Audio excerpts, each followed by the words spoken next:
When I say invest, is looking at your self as an asset, that the more that you accumulate it and the more that you invest in yourself, the more that you will reap your rewards, bigger rewards in the future. So think of yourself as a savings account or even an investment. Like the more you put in yourself, the more that you put time, energy, effort, resources onto yourself, the more that you can actually grow and expand. Here's something that I realized that is my secret that led me to living my best year ever. I looked at myself as an investment.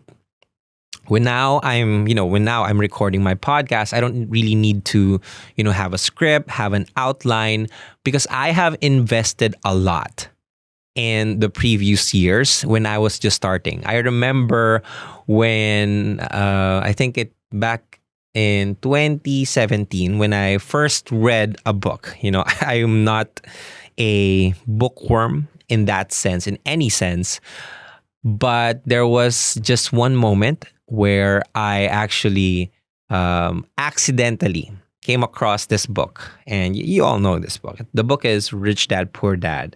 And then it was just lying on the ground. And I asked my friend, do you read it?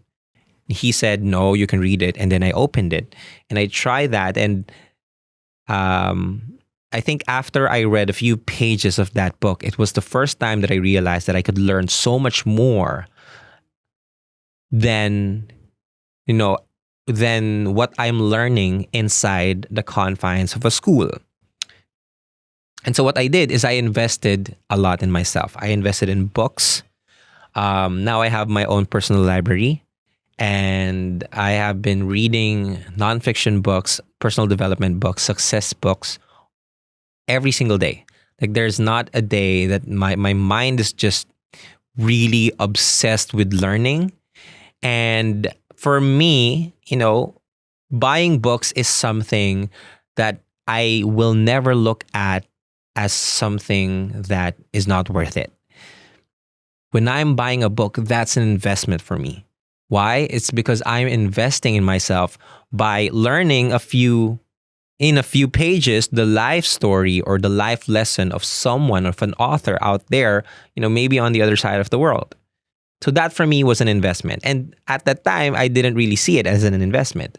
And maybe just like the other investment, you won't be able to see the rewards of investing in yourself in the early stages of your investment.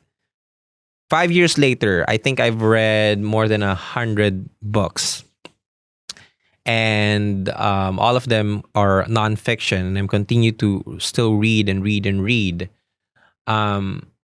I could say that I could conjure or create a 1-hour talk in impromptu because I have invested so much in myself. Now the knowledge that I have is really abundant. And so we all are looking at invest for the young people out here, like if you're in your 20s or maybe if you're in your early 30s and you're looking at, okay, I want to start investing now. Let's say you have 100,000 pesos. Don't look at, okay, which stock am I going to buy? Which trade am I going to do in whether it's Forex or real estate? Don't even look at those kinds of investments right now. If you have less than 100,000 in your bank, the best way to use that is to invest that in yourself. Why?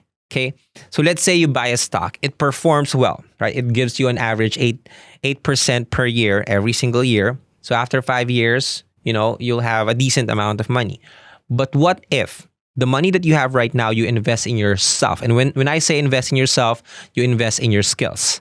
And when you invest in your skills, you expand yourself. Now, the money generating capacity, which is you or that you have, is so much.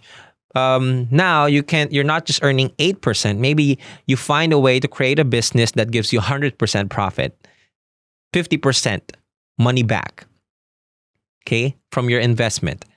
So if you have less than 100, and if you're starting with investments, invest in yourself. That's when Warren Buffett keeps on telling us the best investment is the investment that you make to yourself. Why? Because if you invest this money, sure, it can make gains, but if you invest in yourself, it becomes exponential.